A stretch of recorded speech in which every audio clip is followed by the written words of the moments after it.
Good evening. My name is Bernadette Glover, pastor of St. Paul Baptist Church, Montclair. Thank you so much for joining us for our village talk on economics and voter suppression.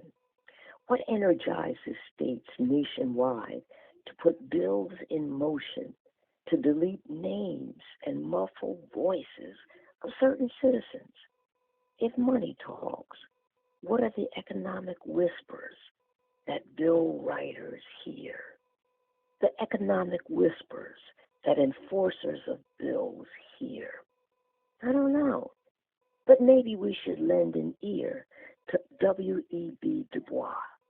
The power of the ballot we need in sheer defense, else what shall save us from a second slavery? Lend an ear to Dr. Martin Luther King Jr. The oppressed must never let the conscience of the oppressor slumber.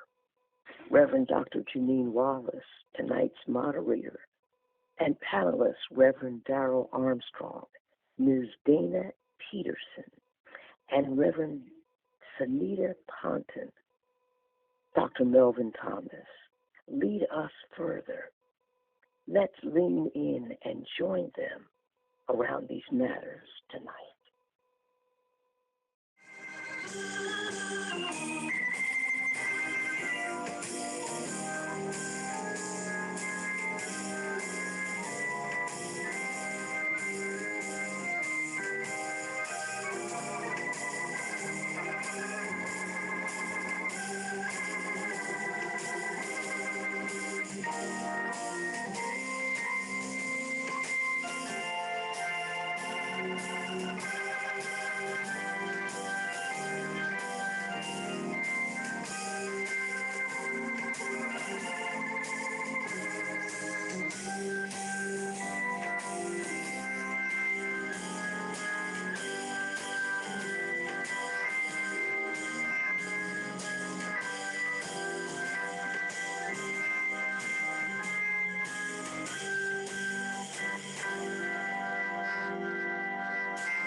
Good afternoon and welcome to Village Talk. My name is Dr. Janine Wallace.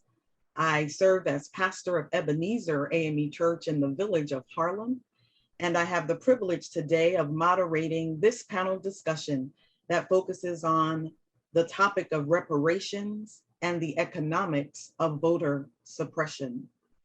It's an honor and a privilege, as well as a humbling opportunity, to serve as the moderator today of this dynamic and distinguished panel. And at this time, I'd like to give them each an opportunity to introduce themselves. And so I would ask now that Darrell Armstrong would introduce himself. Thank you, Dr. Wallace, and to all the viewers out there listening and viewing. It's an honor and pleasure to be here. So I want to acknowledge God first, and you second, Dr. Wallace, and Dr. Bernadette Glover third, for the invitation to be here today. For the last 21 years, I've served as the pastor of the Shiloh Baptist Church in Trenton, New Jersey, our state capital, and have the honor of serving at the United Nations as the chief liaison to the UN for the Baptist World Alliance. So I have a very strong interest in global Christianity, but also how do we think globally and act locally. So I'm also honored to serve as a member of the Board of Trustees at Princeton Theological Seminary, which is just 10 minutes up the road from me. Thank you for having me.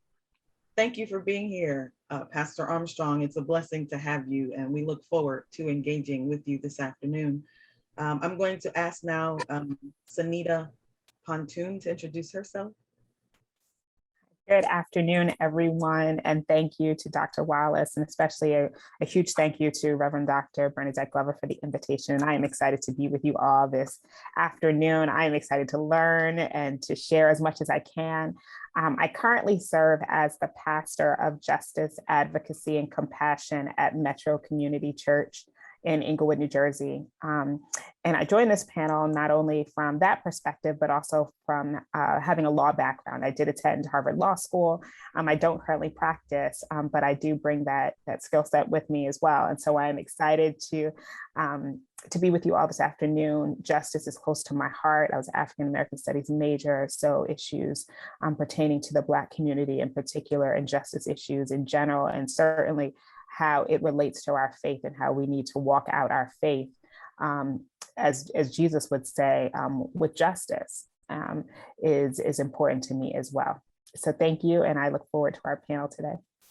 Thank you so much. It is such a blessing to have you with us as well, and we look forward to continuing the conversation and hearing your perspective as well. And now I'll ask Dana Peterson to introduce herself, please. Thank you. Thank you so much for this opportunity, Pastor Glover and also Pastor Wallace. Also greetings to Pastor Armstrong and also Pastor Ponton, and I'm guessing Pastor Thomas. And I'm just so grateful to be here. I am the chief economist at the Conference Board, which is a nonprofit business think tank serving the Fortune 500 companies and their executives. Prior to that, I spent 18 years at Citigroup as an economist. I am presently a member of the Community Baptist Church of Englewood in Englewood, New Jersey. And our pastor is the Reverend Dr. Lester W. Taylor, who's a very distinguished and amazing man. And I'm just so grateful for this opportunity to just share what God has given me in terms of knowledge about racial gaps and how we can advance the wealth building of our Black communities. And again, thank you so much for the invitation. We're so excited that you are here, and we look forward to your expertise as well on today. And last but not least, certainly not least, we're going to ask Melvin Thomas to please introduce himself. Okay, hello everybody. I'm not a pastor. I am a sociologist. I'm a professor, associate professor at North Carolina State University. Expertise is in race and racial inequality.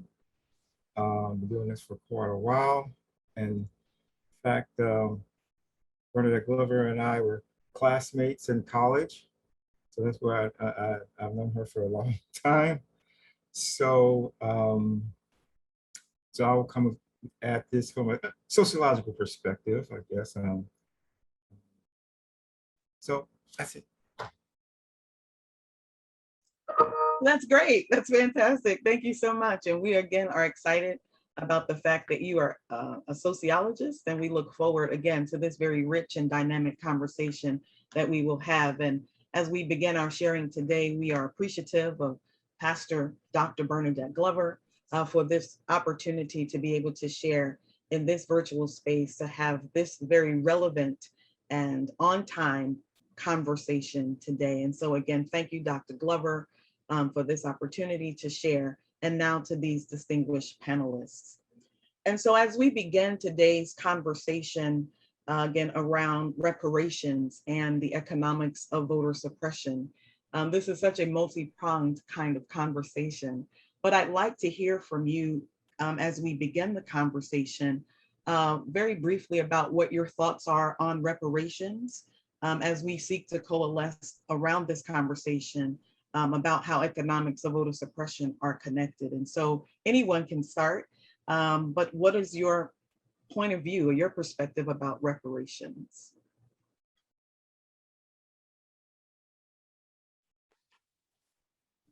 Grandmama said always defer to the beautiful ladies in the room.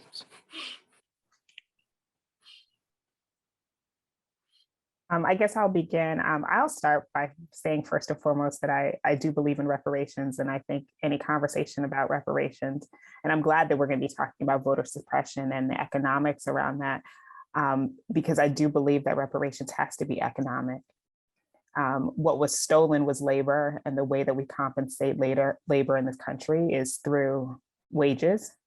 And I'm sure as Ms. Peterson will describe, we talk about wealth and how it accumulates and how it compounds over time and all these sorts of things. African Americans were denied that. So I think any conversation that begins with reparations has to also begin with some sort of financial remuneration for that. I believe that this country is smart enough to figure out how that will work. So I don't get bogged down in conversations about who or how much, but I do think it has to be included. And I do think it includes other things as well that I hope we'll talk about. And I think if we look at scripture, we know that it's there as well, right? And the text that immediately comes to me is Zacchaeus. When Zacchaeus realized that he had cheated so many people, he said, not only will I pay them back, but I will do so 4 times as much. So we have biblical precedent for it. We have sort of historical precedent for it. Our country has provided reparations to Japanese internment. Other countries have provided reparations to others that they have harmed. And I believe that America, if it is willing, could figure out how to provide reparations for African Americans as well.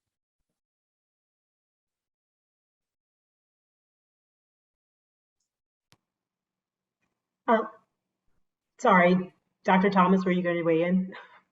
Oh, wait, go ahead. Okay. This is a really important but also difficult subject to talk about because, as Pastor Ponton said, that wages were stolen, but also when you think about the repercussions of slavery, 400 years of slavery, and then also decisions that were made both on a political level by institutions as well as by individuals, those things have become embedded, and it's affected not only wages, but accumulation of wealth through home buying. Also in terms of education, where it is the case that the quality of your education is a function of your zip code, and that should just not be the case.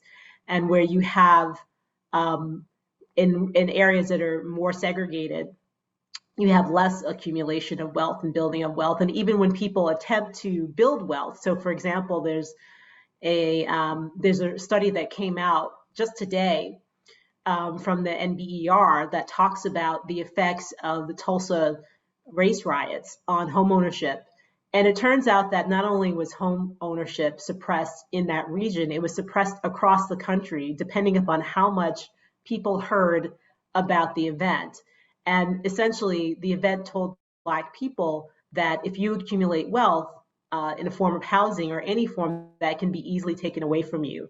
And so that meant many people did not pursue things like home ownership or savings or investing and things that can help build wealth, and that intergenerational wealth that is so important that the Black community has not been able to build, unlike other communities. And so it's tough for me to weigh in on whether or not reparations are correct, because I do delve into the details of how and what and why. Well, we know why, but the key thing is to understand that it's not just, paying people back for the work that was stolen, but making sure that people are being compensated in some form or fashion for all the other types of wealth and education that were not generated. And that importantly, that people, organizations, and governments should not stand in the way of people who desire to accumulate those things. And we've seen that time and time again throughout the history of the US.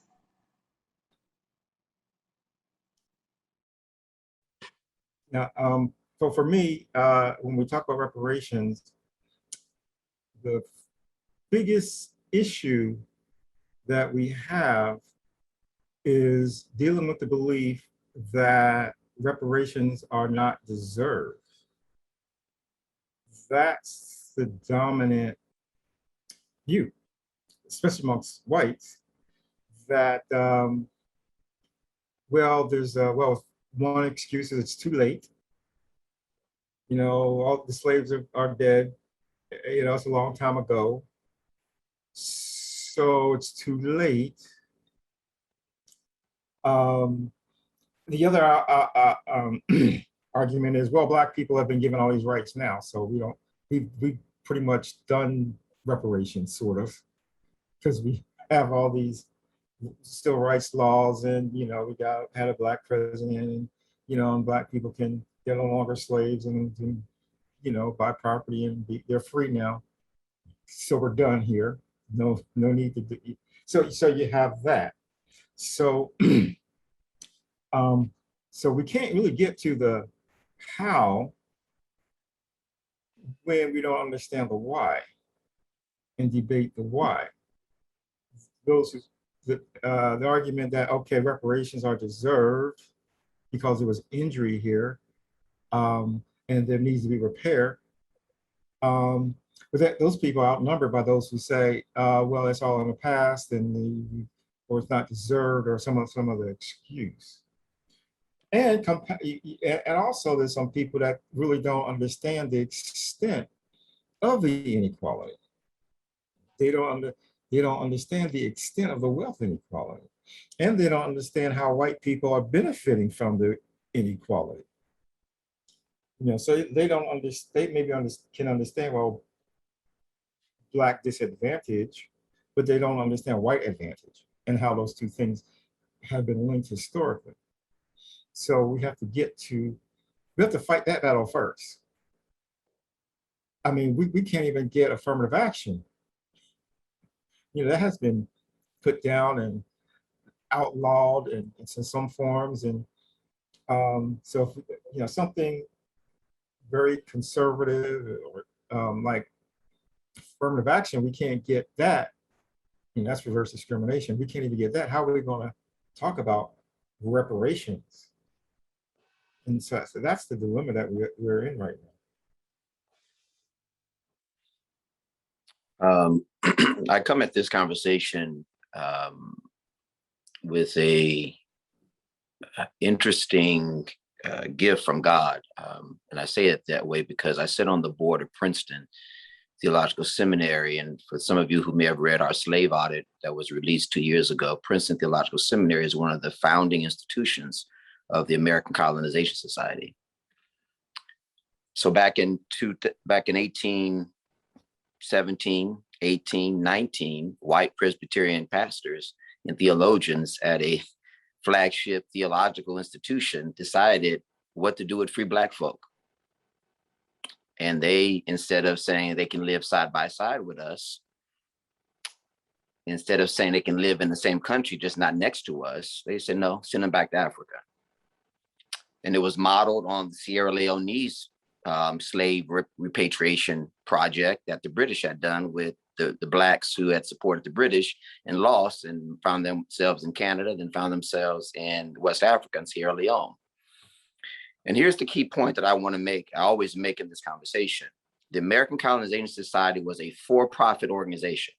Let me say that one more time. The American Colonization Society was a for-profit organization, not a non-for-profit organization, a for-profit organization. So the question is, what was the profit in sending free Black folk to Africa?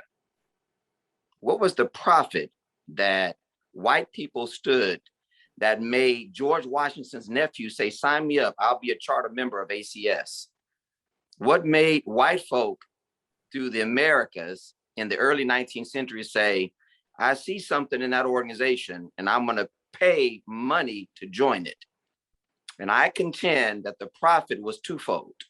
The profit was get rid of all these slave revolting Negroes off my plantation so that I can have calm on my plantation and produce my tobacco, rice, and cotton. So therefore, Nat Turner, who scared the Jajibis out of white folk, and the Haitian Revolution down in the Caribbean scared the Jajibis out of white folk, said, I'd be willing to pay to get slave revolting insiders off my plantation. Profit motive number one. Profit motive number two. By the way, we're just not going to send free Black folk over to Christianize Africa, which was the premise of the American Colonization Society. We want them to take a stab at bringing us some resources back.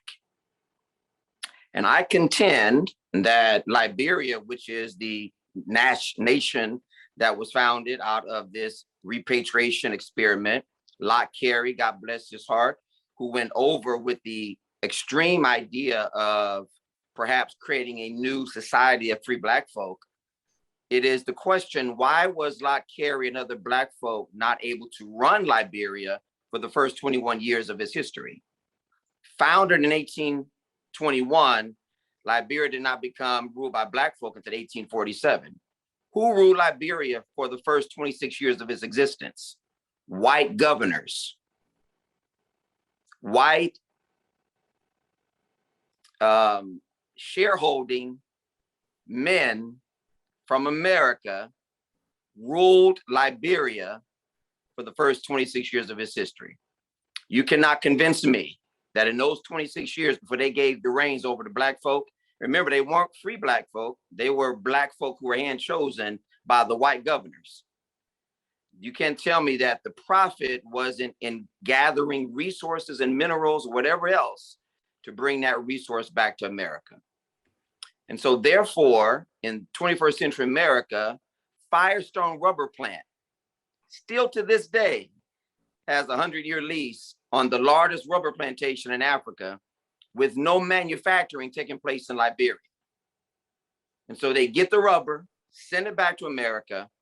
And I believe that the profit in the American Colonization Society back in 1817, when it was founded by white Christian men on the very board I sit on, bespeaks of the financial underpinning of separation, repatriation, and at the end of the day, the issue of reparations. I'll end with this.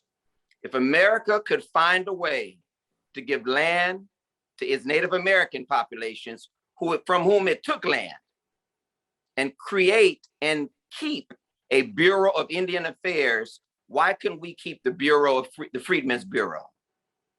Why did it dissolve after 4 years after its existence? And why couldn't we find a way to give 40 acres to Black formerly enslaved people along the eastern seaboard of Georgia and the Carolinas, like we found a way to give land to the Cherokee Nation, the Iroquois Nation, and other Native indigenous nations? So it is inherently a financial issue. And I believe, like then, today, white folk in America are benefiting off the slave labor of its African citizens.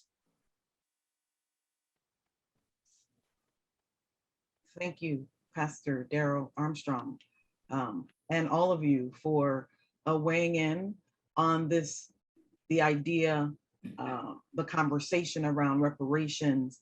And as we continue to push a little bit further, the economics of voter suppression, how are we connecting those to this conversation around reparations? So I'm sure we are all very well aware of that.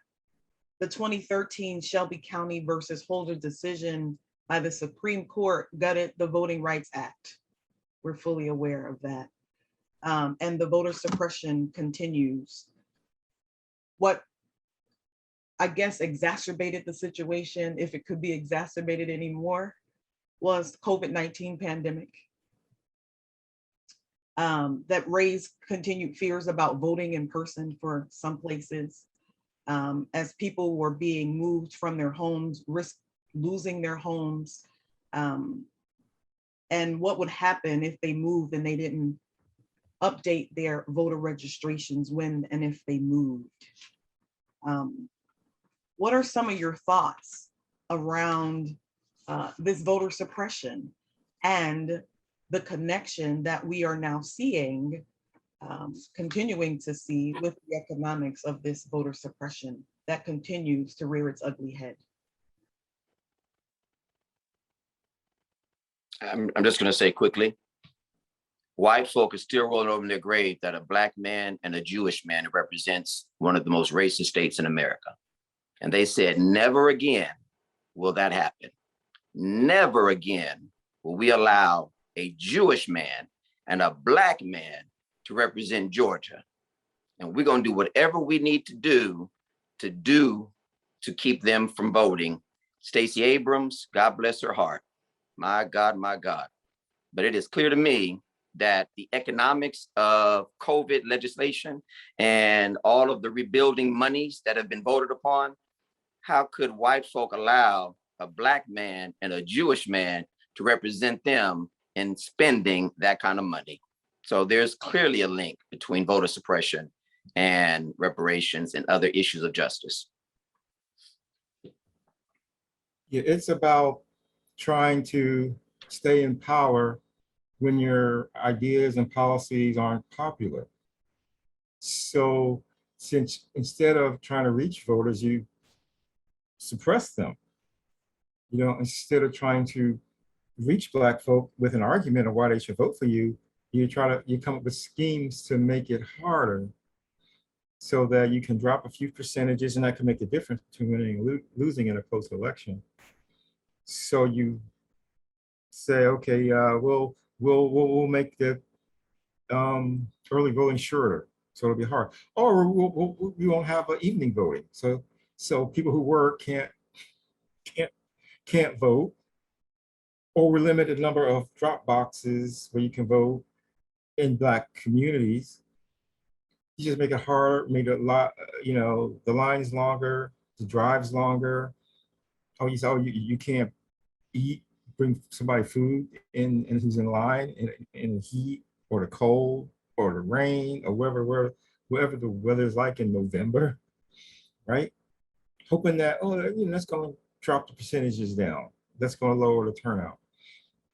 So it's really sad that that's the case. And then they pretend, it's about security. No, it's not security. No, it's about how can we stay in power, even though, young people, college educated people, Black folk, Latino folk don't want to vote for us. So how can we stay in power anyway? So and that's the situation. And I think they can get away with it because they'll say, it's about security. We want everybody who's eligible to vote to be able to vote. We want to get rid of election fraud, even though there's no election fraud. Everybody knows there's no election fraud. Everybody knows it, but they want to pretend. And they want to pretend they can fool us, but we know. I mean, why would they get rid of Sunday voting? Oh, we know Black folks that have that souls to the polls tradition.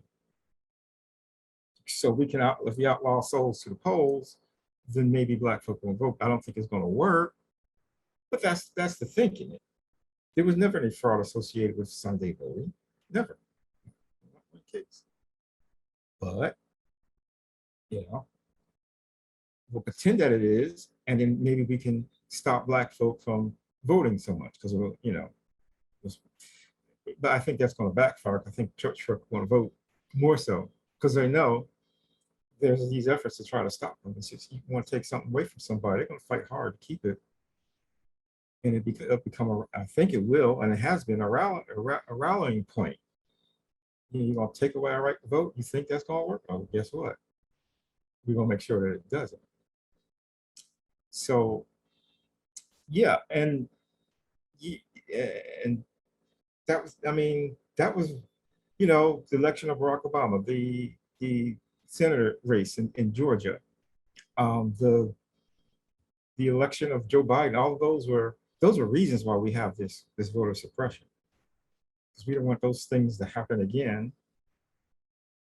And in Texas, they just passed that law, so they're getting it done, right? They have these power in these state legislatures because, unfortunately, a lot of us don't vote on these non-presidential elections, and so they they're taking over these state houses and passing these voter suppression laws.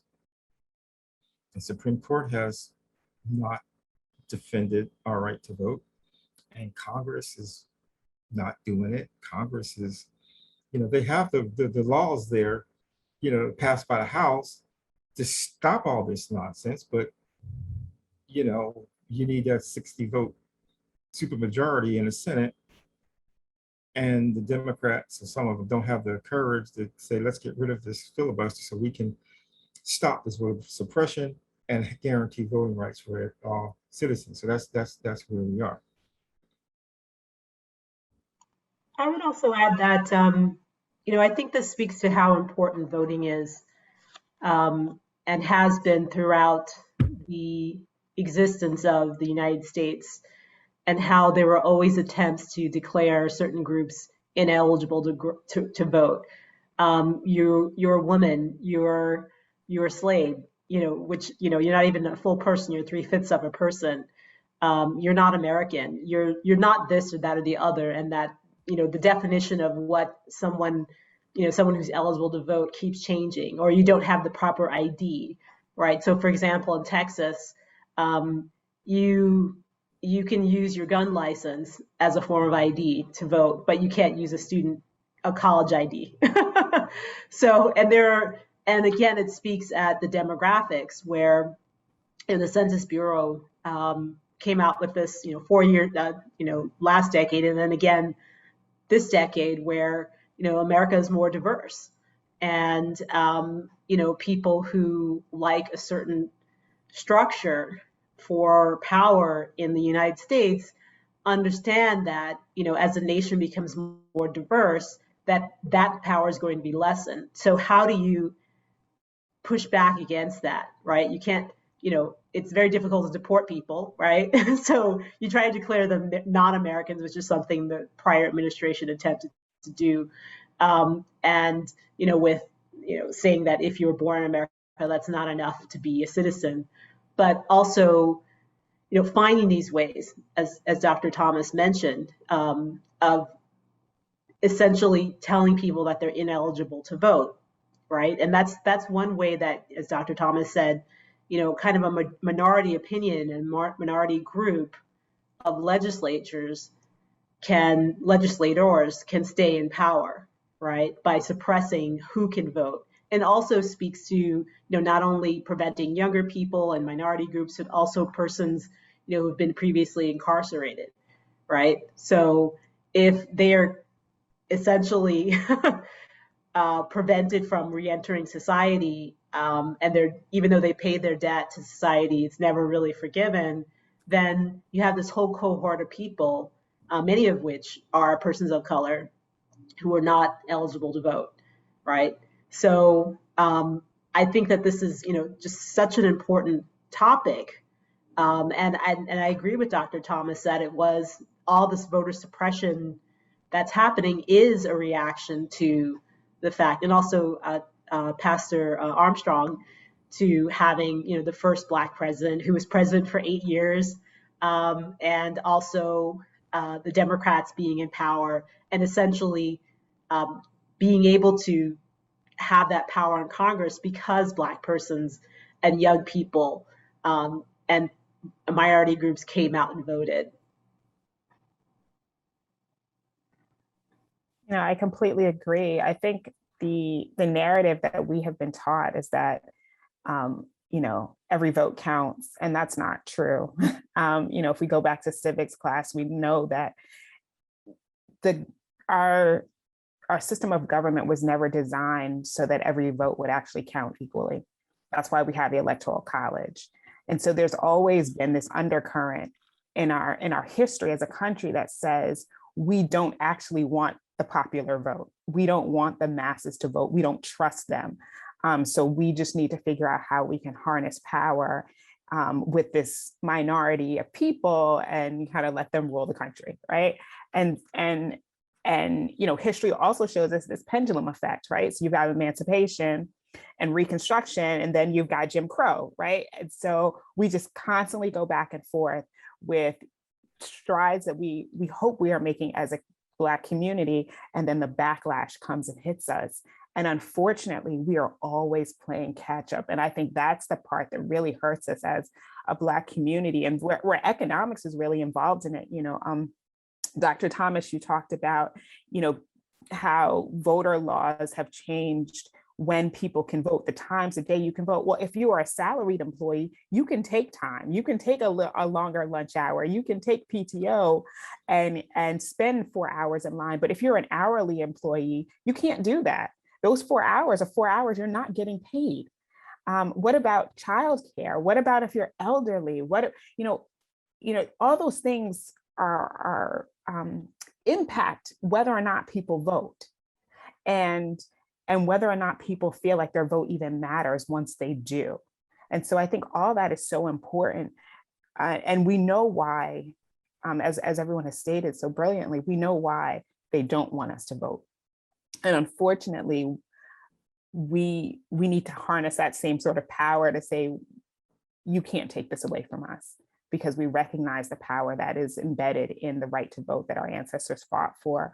and continue to fight for. And I think the other piece to it that really is important for us to remember is that at the same time that we are trying to challenge these voter suppression laws, we also have to figure out what are the rules right now so we can get our people there to vote.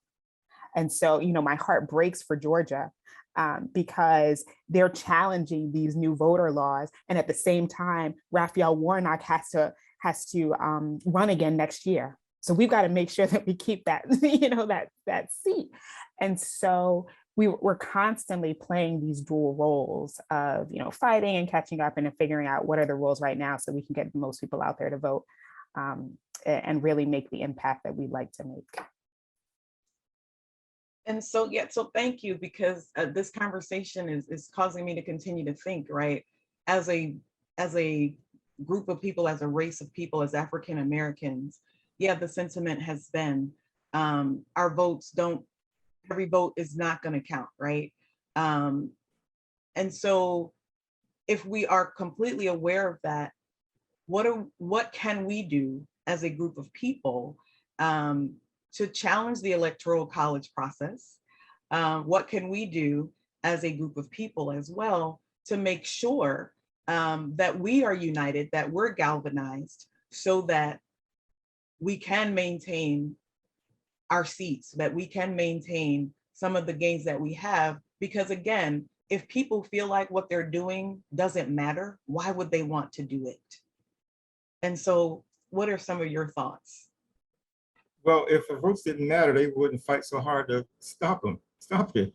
Our votes do matter. So I guess what we need to do is, they're intense, they're relentless in trying to suppress the votes. We need to be just as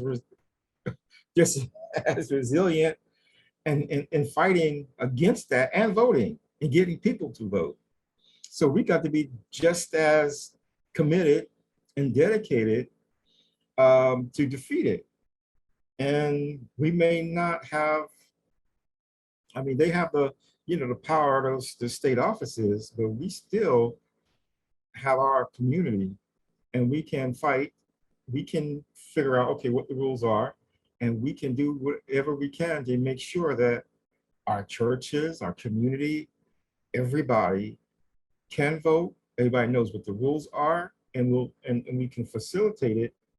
If we can't have souls on the polls, souls to the polls Sunday, we'll make it Monday or Friday, souls to the polls Friday, whatever it is. And so whatever they're trying to do to defeat us, we won't let it defeat us.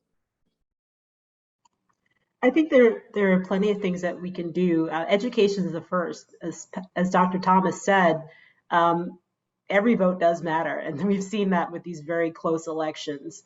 Even looking at Georgia, and even within our local elections, and just so letting people know that what you're doing really does matter. And if you choose not to participate, then you don't have the right to complain, right?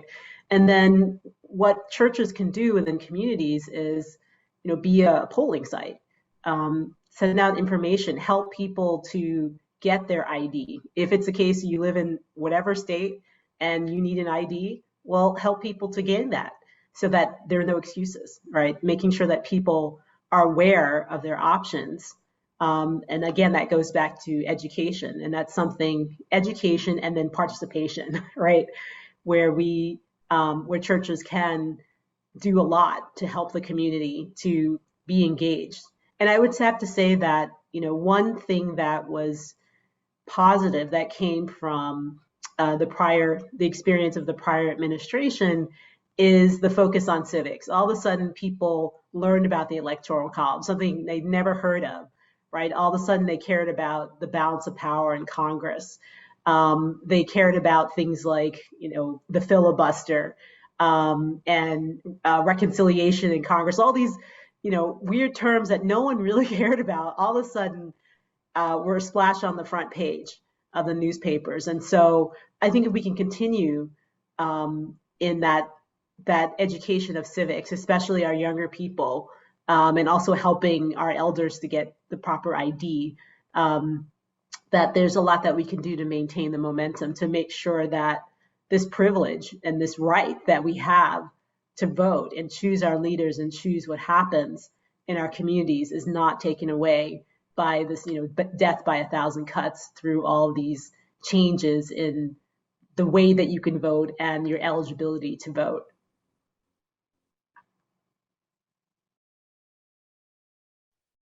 I completely agree with what has been shared, and I think it's important that we, and I believe Dr. Thomas mentioned this previously, these state elections, these off presidential elections are so important and so key, and we forget about that.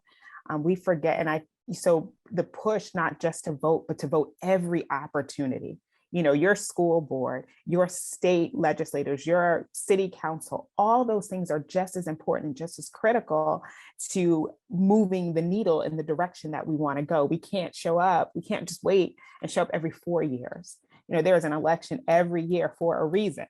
And the names we may not know now, we need to get to know those names and be present at all of those opportunities, because as much as our votes matter, the votes absolutely do matter, and there's power attached to that. And there's also the recognition that if we show up and we are consistently showing up, elected officials must listen. They can't go away and then come back 4 years later with a new promise, an empty promise, and know that they can sort of like say a few words, visit a few churches, and then we'll forget about it. And they come back 4 years later and we've gotten nothing done, and we've gained nothing as a community. There's an election season every year, and we need to be vigilant about being present and knowledgeable and casting our votes and holding our elected officials accountable in the meantime. And I just want to add 2 points. One is that we can't afford to split votes. I see too many elections where, particularly in communities of color, where we run 5, 6, 7, 10 candidates, it dilutes the Black vote. And then a person who does not represent your community ends up being the one getting elected. And so there needs to be a little bit of, I'm going to say it this way, old time politics, in the sense of some of the city fathers and mothers, or city mothers and fathers, need to decide who's ready to run, who's not ready to run. And we need to galvanize behind folk who's ready to run and ensure that they get into office. Because in Trenton, I've watched 3 mayoral cycles of Black candidates diluting each other's votes. And who ends up winning is someone who does not represent a majority city of color. And so I think that happens at all levels of government. It happens at municipal, it happens at county, it happens at state, and it even happens at the federal elections. And so I think who runs and ensuring that they're qualified to run, but also is the one being held accountable once we put them into office about what our needs are. And so that's part of the electoral process as well, and the importance of voting. The second part of this is, right now in American politics, right, we've seen corporations become named individuals. And so the Koch brothers can use their billions of dollars to buy elections. We need to change that.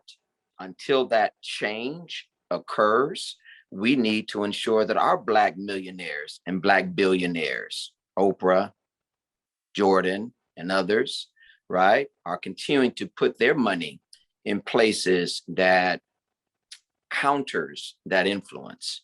And so I'm in no way saying we need to leave the system as it is, because right now the system is completely one that is up for sale. He or she with the most money will likely win. And so we need to figure out how to change that for true representation. But until then, we need to figure out how to play in that sandbox. And we need folk who bring that level of resources to the table to help ensure that we're getting voices heard as well in certain arenas.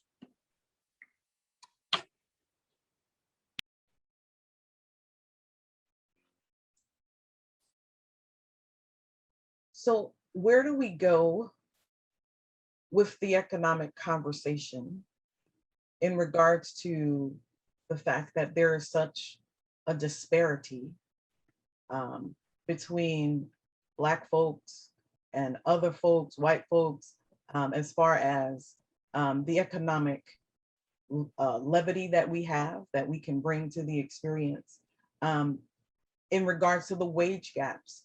And so if we're talking about the power of the vote and galvanizing our communities, how do we, and how do you all suggest, what are you thinking about this economic, the disparity, and how can we help our people continue to fight and continue to want to participate, knowing that these disparities exist? What can we do, and how can we address the economics? Can I show you some numbers? Can I share my screen? We would have to ask the host to enable screen sharing.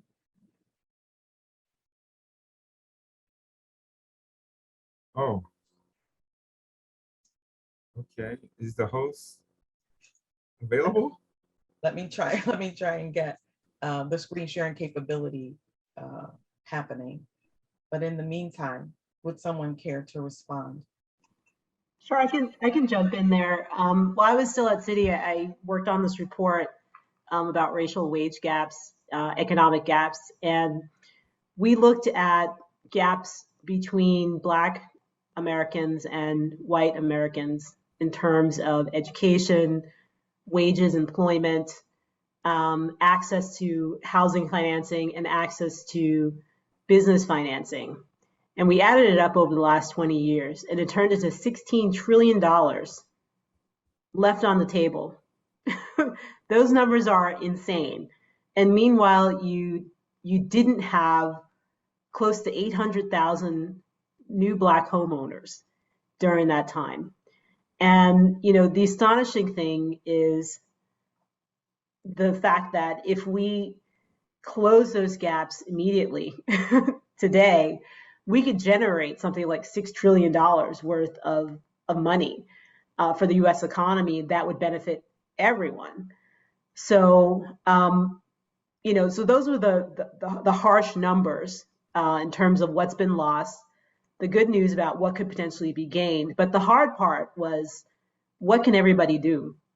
And the thing is that it's not, there's no silver bullet here. And it takes a multi-pronged effort with different stakeholders, corporations, governments, nonprofits, and also individuals. But I think it all boils down to opportunity, right? So if you're an individual, you need those opportunities. And like I said earlier, you don't need institutions, governments, corporations, or anyone blocking your access to opportunity, right? So when I think about at least 13 trillion of that 16 trillion was lost was due to Black-owned businesses that either failed or were never able to start up because of lack of access to capital. So, and it turns out that at the initial stages of funding, in terms of friends, family, collecting that money, Black professionals who were looking to start a business actually outperformed their white counterparts. But when it came to going to the bank, going to angel investors, going to venture capitalists, and even to financial markets to get funding, the answer was always no. Or more often than not, it was no. And it was true across the board at every stage of funding. So that begs the question, not all these people had terrible credit. Certainly they had the initial capital. So what's going on here? So again, it's about blocking opportunity. So I think at every stakeholder has the opportunity to provide opportunity for Black persons, and Black persons have the opportunity to take advantage of those opportunities and make sure that you're investing in yourself, you're asking those questions, you're taking those leaps and those risks. Even in terms of investing, we don't invest, right, in ourselves. We don't even put money in our 401k plans that our unions are fought so hard for us to get. So I think, again, it boils down to, how do we close these gaps? It's about access to opportunity.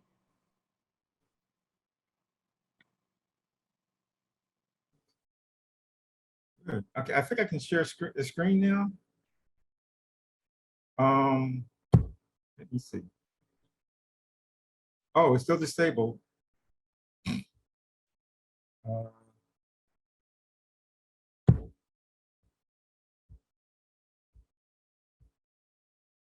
yeah, I need to. I thought I could. I got a. I got a. Okay. Let's try. I got the message. I should be able to share the screen. I will give permission if needed in the Yeah. chat.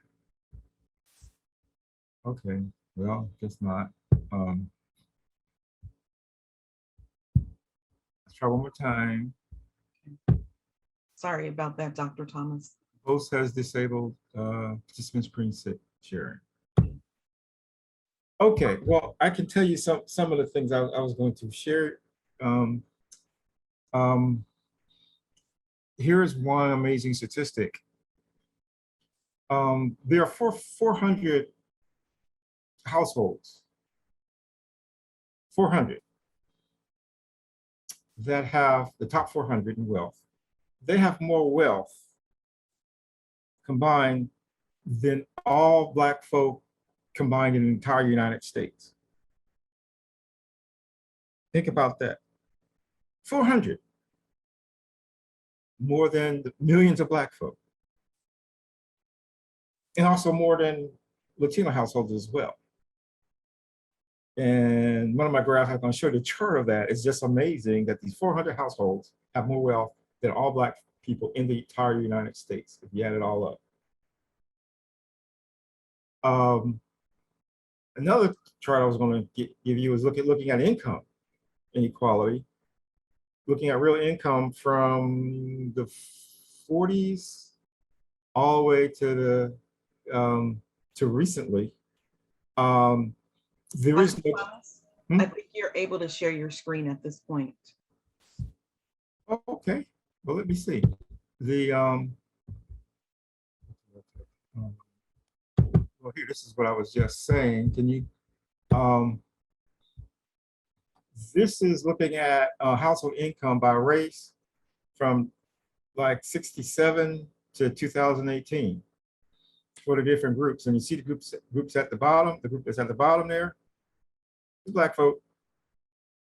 And those gray bars down the bottom is periods of recession. Whites, non-Hispanic whites, so that blue one. And so if you look at across time, this indicates there is no convergence. We are not moving toward equality at all. We're moving toward ongoing racial disparities. So in fact, we were a lot closer back in the 70s than we are in the 2000s. So we're not making racial progress, right? And if we were to predict the future, we would never get equality if things keep going the way they are. If we do nothing, there will never be equality in the United States. Let's see. Oh, and here's the wealth gap from, look, it's getting wider. Then wealth is getting worse. It's not just a constant gap, it's getting worse. So in 2016, it was 150,000 median net worth for whites. It's 13,000 for Blacks. 150,000 to 13,000. And it is not narrow. Right, so it's not looking good. Let me see, I had one. Oops. I got it. Show you maybe one more picture here. Oh yeah, this is the one. This is the Forbes 400 net worth of compared to African Americans and Latinos, 2015. These numbers are probably worse because this is pre-pandemic. You can Forbes top 400, $2.34 trillion. Just 400, right? 1.56 trillion for all African American households. 16 million households. Still fall short. Less wealth than these 400 people, their family. And Latinos is not much better, a little bit better at 1.82 trillion. So the gap in wealth is extreme and it's growing. The gap in income is constant and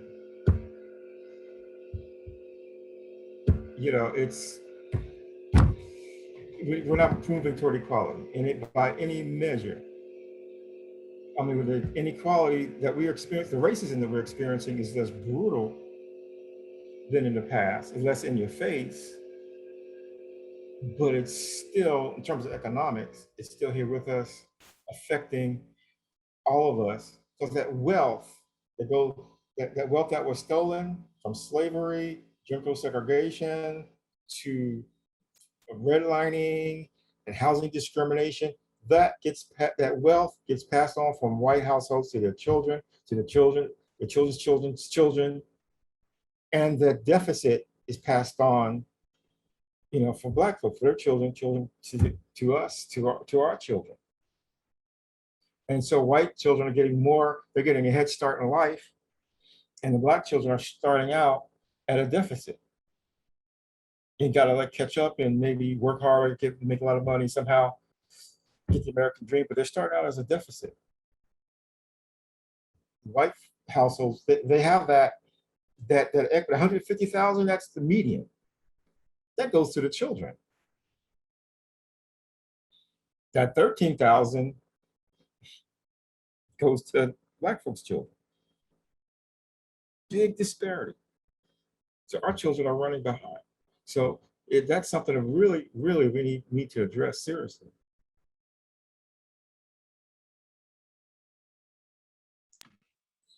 Dr. Thomas, you got me excited about screen sharing, brother. So I've asked if I can share a screen too, because you put it right in line with something I would like to say. And I'm going to pull up my screen as well.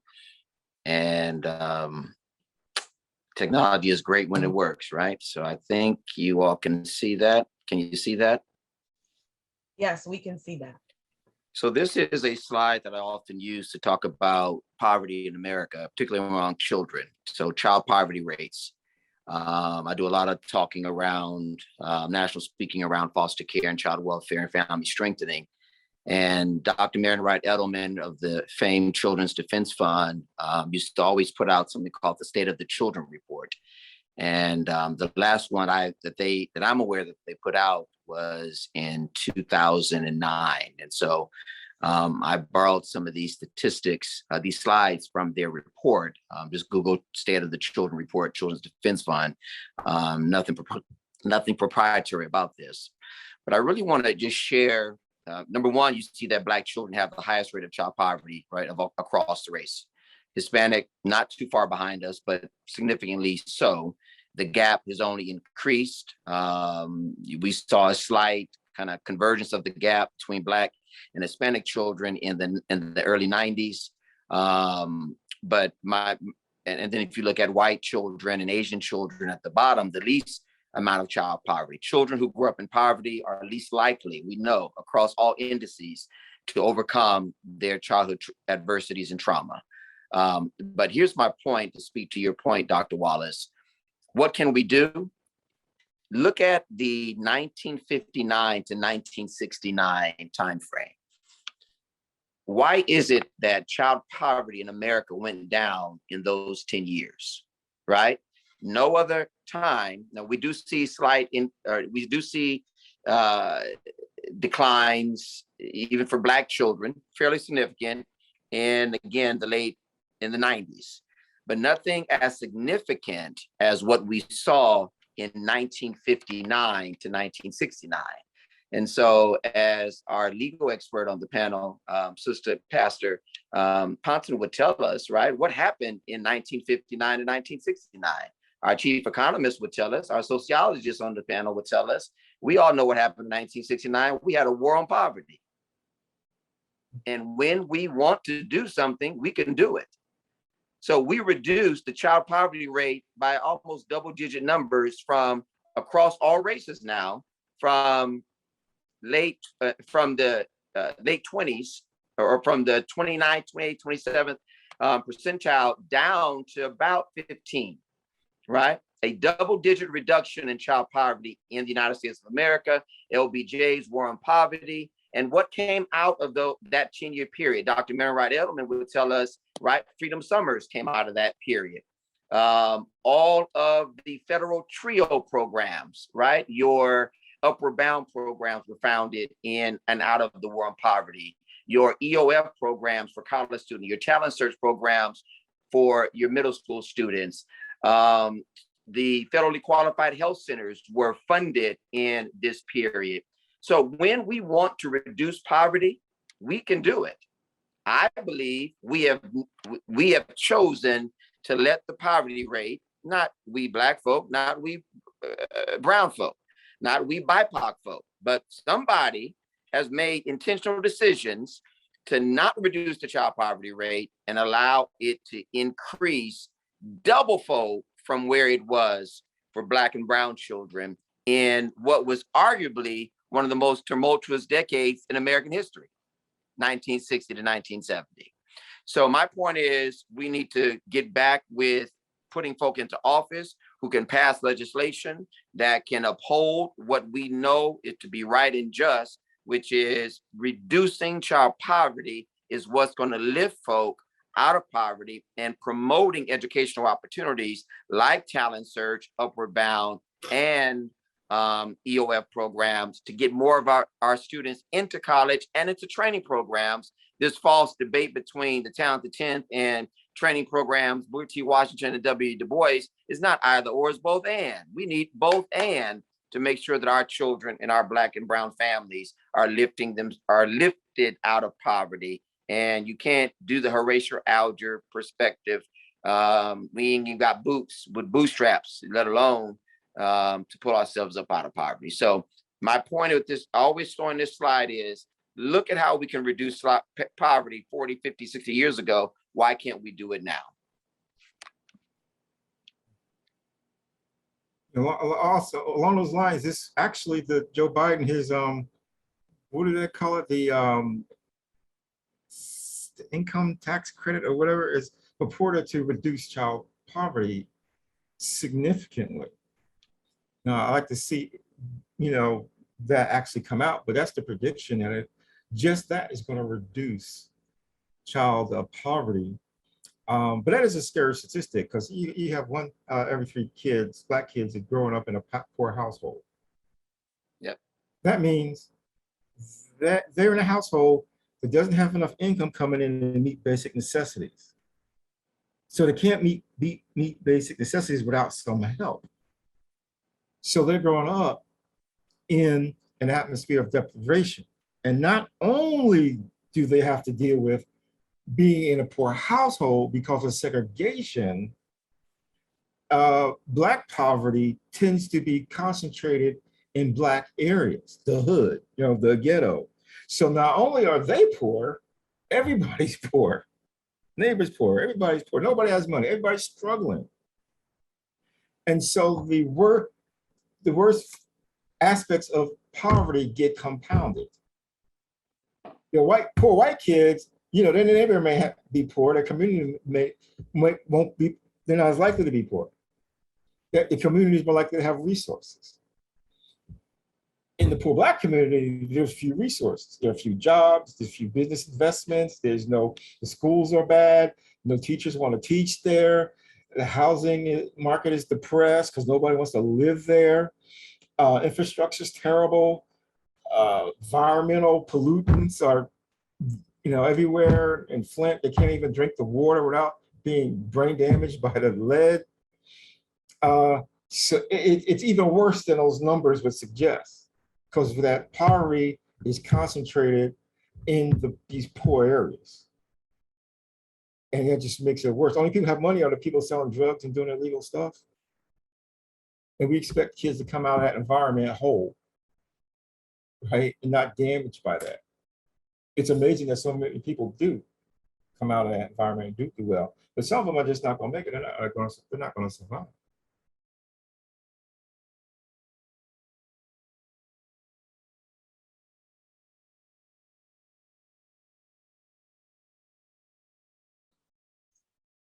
Thank you. Thank you for such a rich and powerful and thought-provoking conversation from our sociologist and our pastor. We're gonna start to wind down in a few moments. Pastor Sunita, I don't want to put you on the spot per se, but I'd like for you, if you can, to just go back and revisit for a few moments when we started the conversation about and around reparations, and you mentioned Zacchaeus.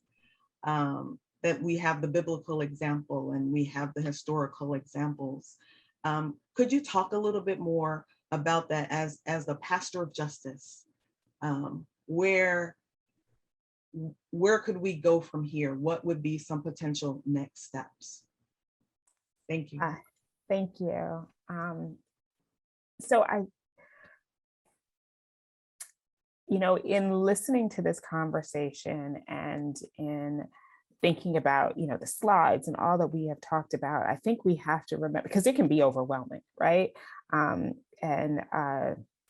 Ms. Peterson talked about the multi-pronged approach that needs to take place in order to do this, right? We've got to think about economically how we're using our money and opportunities that are available to people. We've got to think about how do we concentrate money and coalesce it to move things along.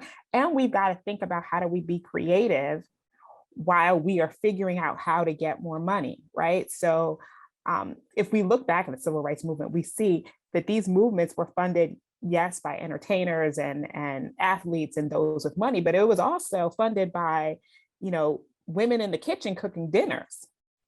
So there's a little creativity that's going to be needed as we approach these things.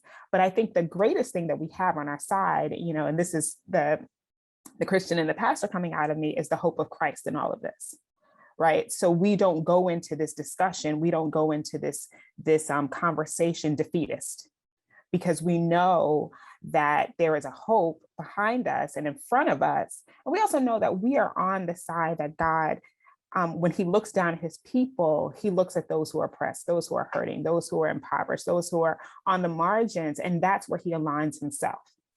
And so I think we have to always remember that God cares about those of us who are oppressed. I always think about, slightly tangential, I think about the story of Hagar all the time, where in her darkest moment, trying to figure out what's going to happen to her and her son, God sees her and God creates a plan and a path for her. And I think it's incumbent upon us to recognize that our encounters with Jesus Christ are important because it fuels our hope, it fuels our faith, but he also gives us the tools that we need to attack these situations. The story of Zacchaeus is so important as we have these conversations. I think Dr. Thomas mentioned it earlier. How do we get other people on our side, right? How do we create this coalition of people outside of the Black and Brown community who are in favor of reparations? Well, it is incumbent upon them to have an encounter with Jesus Christ. Zacchaeus had an encounter with Jesus Christ. And when he had that encounter, it changed his perspective. He realized how he had harmed other people and the right that needed to be, and the wrong that needed to now be corrected and righted as a result of that. And we can't give up on our Black brothers and sisters. On our white brothers and sisters, right? Constantly bringing them before the cross, constantly bringing them before in prayer, right? To say that, no, you need to encounter Jesus in a particular way that reminds you of the wrong that has been done and the compulsion, right? If you're going to repent, you got to do this right and turn all the way around and fix the wrong that was done. But I think we have, I love the Black church because we have this history and we have this foundation that lets us know that we can do this, that it is possible. We just might have to be a little bit more creative about it. So it's going to include the Michael Jordans and the Oprahs, but it's also going to include, you know, the kids selling lemonade and us back in the kitchen cooking dinners, and those who are out there legislating and those who are lobbying, and the souls to the polls. That's what brought Georgia around, the creativity.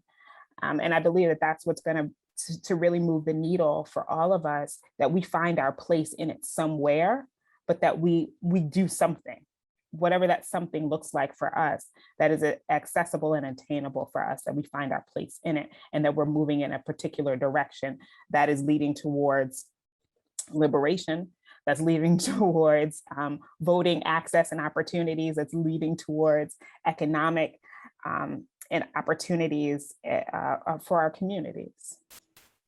I have a question. I got to ask the pastors and ministers here, because your white counterparts, especially white evangelical Christians, they are the opposite. They probably disagree with everything we've said here, or mostly everything. How do you engage with them, or do you engage with them?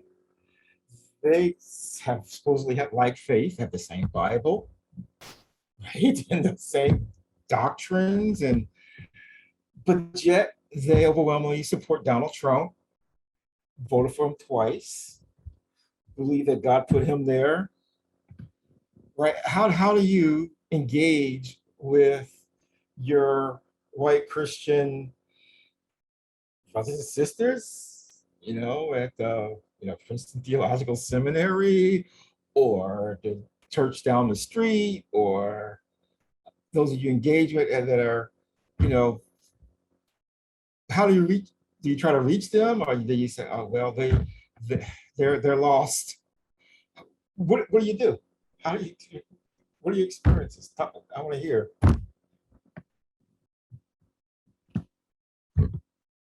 I hope, I believe in hope, right? The thief on the cross, it was the last moment, but he made it, right? I believe that that God can do a work inside of each one of us. And I honestly believe that it may not come in the timing that I want it to come, right? But I have hope that it will happen. And we do see changes. We do see people doing this work. I look at Paula White most recently, and probably most famously, who has separated herself from the Southern Baptist Convention over issues of justice and over issues of women.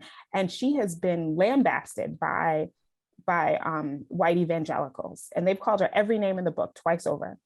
But she has said, I will not be a part of this because you're wrong. And I do believe that there are these people who are starting to see it. I do believe that there's hope available. And I do believe that there's some wonderful white Christian authors who are doing this work. And some of them are friends of mine, and I tell them, you got to talk to your own people. So I don't put that burden on me to change anybody's heart. And I don't put the burden on myself to help white people understand why they need to do better by people of color. I think that's the work of the, quote unquote, woke white people. But I have faith that God will do it. I would say, Dr. Thomas, the Bible is clear, don't cast your pearls to swine. So there's some conversations I don't even engage in, right? I ain't calling folk pigs or swine. I'm just saying there's some conversations that aren't even worth engaging in. If I had the chance to engage the late Reverend Dr. Billy Graham Sr. and ask him why he took off his website that Mormonism was a cult when Mitt Romney was running, in order to support Mitt Romney against a Black man who he claimed to be a Muslim, who actually said he was a Christian, right? So what makes a white evangelical change his very doctrinal statement other than racism? And so there's some conversations that, aren't even worth having with certain folk. Don't cast your pearl to swine. If they don't hear you, shake the dust off your feet, keep it moving. I can name a number of verses. Don't answer a fool, because a fool. So there's just some clear statements or conversations I don't engage in. There are others with allies, white folk or non-BIPOC folk, who I'm willing to engage in the conversation is, right? Because if I can sense that there's a willingness and a receptivity in their spirit and their heart to listen, even though they may be entrenched in their position, then I'm willing to have that conversation. If they're willing to listen, I'm willing to have the conversation. Some folk ain't even willing to listen. We know that. Stop casting pearls of swine. I sit on the board with, there's only 5 of us Black folk, right? And these are some of the top theologians in the country, academicians in the country: Robert Franklin, Karen Jackson Weaver, Jonathan Walton, right? And out of 40 members, there's 5 of us. Everybody on that board, I believe, were willing to have a conversation, which then led to why we did a research audit on slavery in Princeton, which led to $27 million being set aside to fund issues of repair and reparations. That's the kind of conversation I'm willing to have.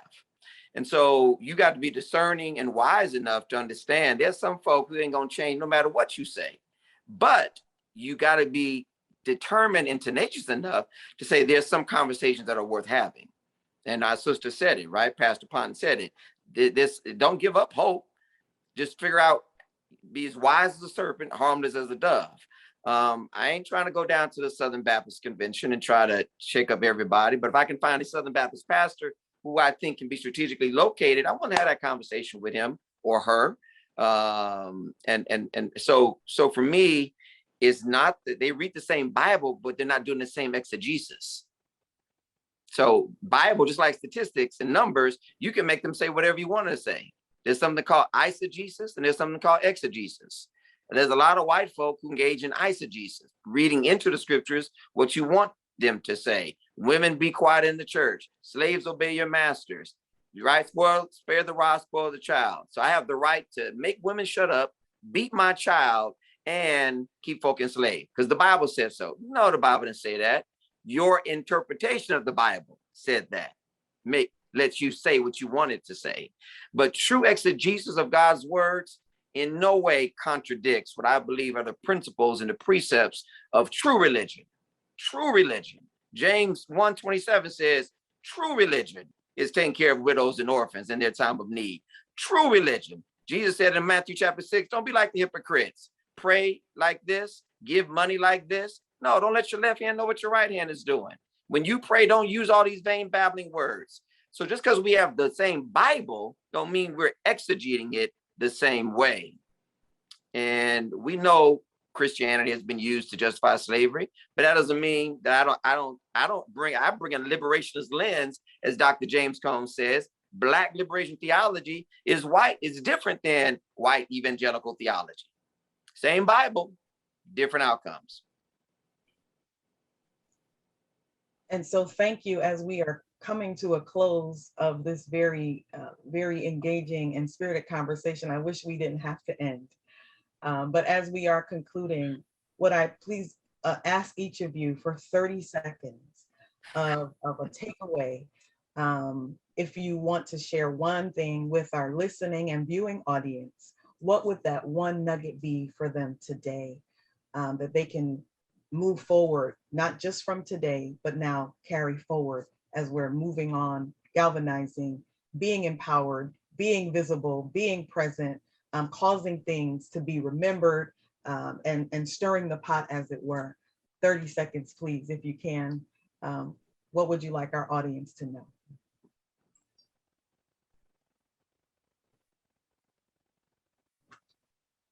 So, Ms. Peterson, I'll start with you. Sure, absolutely. I, just like Pastor Ponton, have hope as well.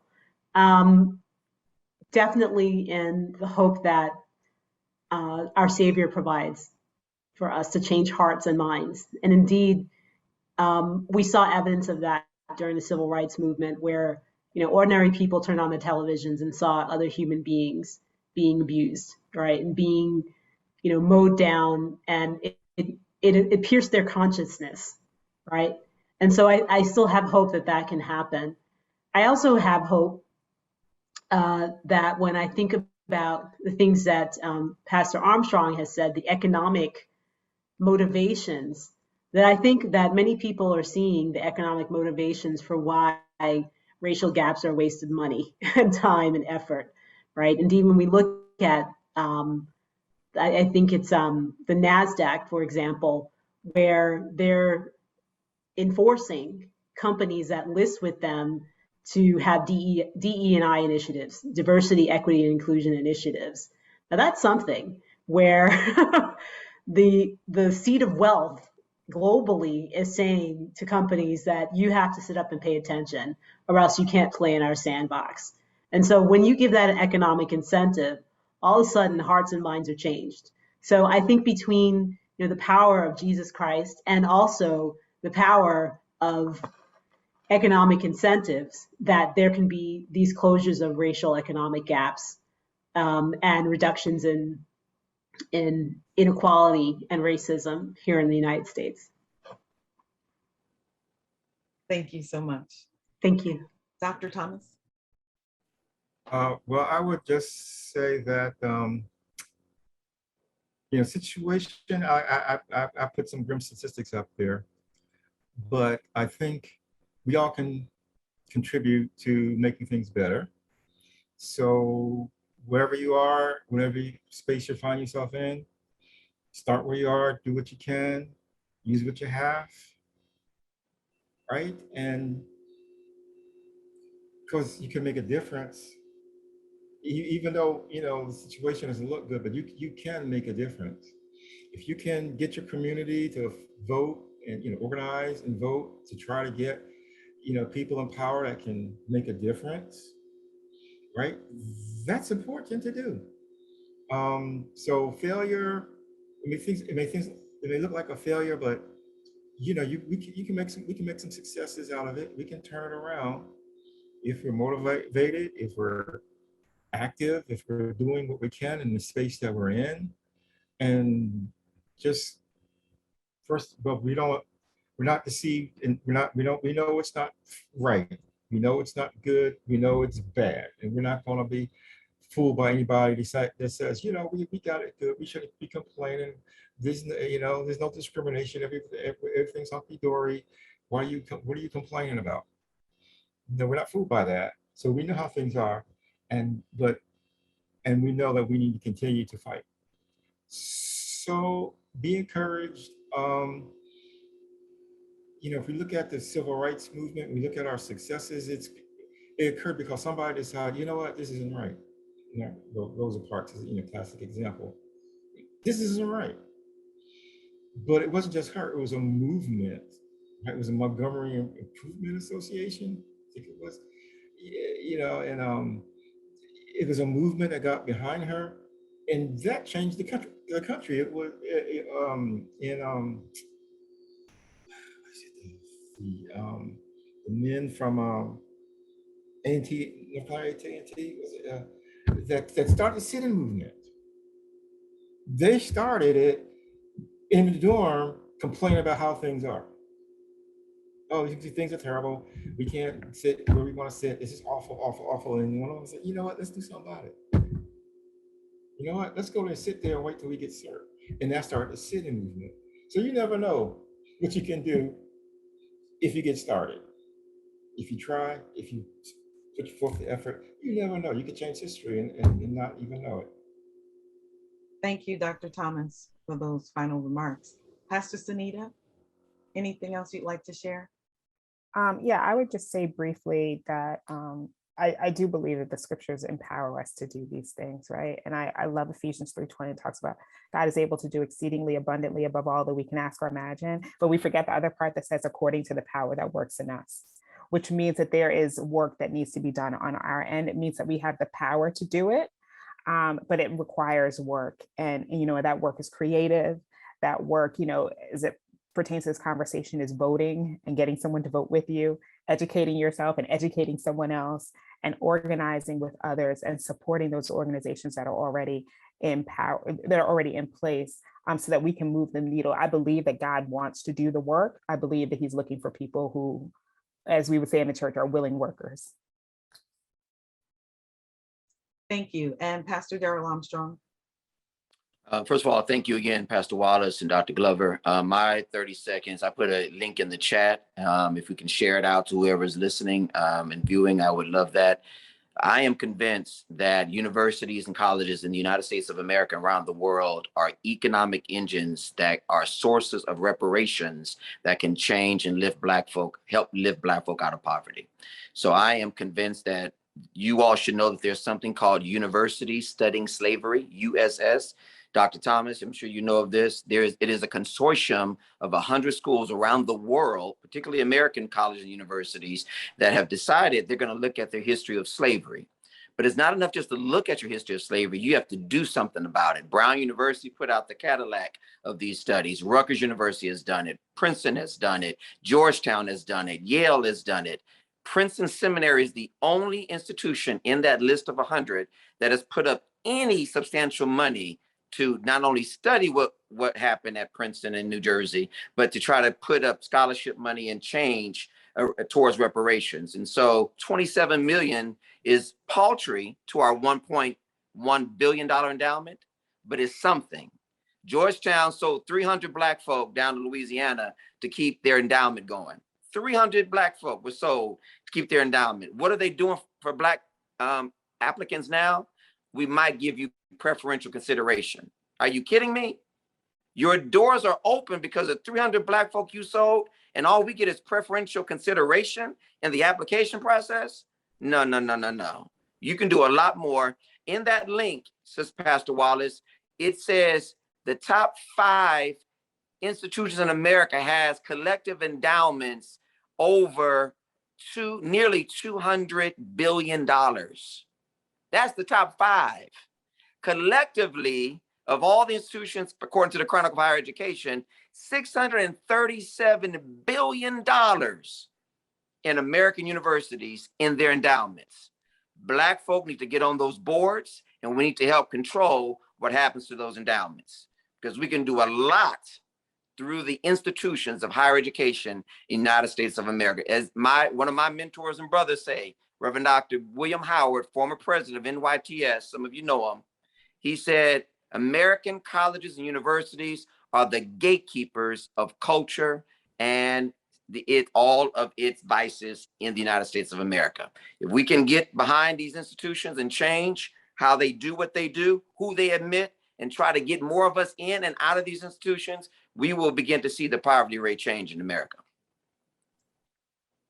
Thank you all so very much for this very rich, engaging conversation today. Again, let me say thank you to our panelists, to Pastor Armstrong, to Pastor Sunita, to Ms. Peterson, and to Dr. Thomas. Thank you again for taking the time out of your schedule. And for those of you who are listening and viewing, we pray that something has been said and shared that will encourage you to continue to move on and galvanize towards a better tomorrow for all of us. Again, thank you to Pastor Glover. Thank you to St. Paul's, and for this opportunity to share in this Village Talk around reparations and the economics of voter suppression. May God bless you is our prayer.